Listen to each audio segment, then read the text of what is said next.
ভোটারদের কাছে গিয়ে ভোট চাচ্ছেন, পাশাপাশি তিনি বলছেন তরুণদের জন্য তিনি যে নতুন স্বপ্ন দেখাচ্ছেন। আমরা সবকিছু মিলে তার কাছ থেকে একটু জানতে চাইবো আসলে মানুষ চাঁদাবাজি সহ নানা কারণে নানা সমস্যায় জর্জরিত, এই চাঁদাবাজি ইস্যুতে আপনি আসলে কি বলবেন, তরুণদের জন্য কি বলবেন? চাঁদাবাজি তো আপনারা চট্টগ্রামে যেদিন লাস্ট আমাদের জনসভা হলো, বাংলাদেশ জাতীয়তাবাদী দলের চেয়ারম্যান জনাব তারেক রহমান বক্তব্য রাখলেন পোলো গ্রাউন্ডে।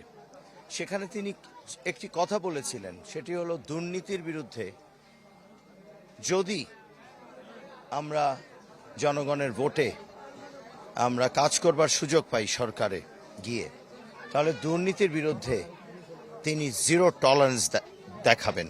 জিরো টলারেন্স অর্থাৎ সেটিরই একটি অংশ হলো সমাজে চাঁদাবাজি, অর্থনৈতিক করাপশন, ফাইন্যান্সিয়াল শুধু করাপশন না, সেখানে পলিটিক্যাল করাপশন আছে, আরও কত ধরনের আসলে দুর্নীতি আছে।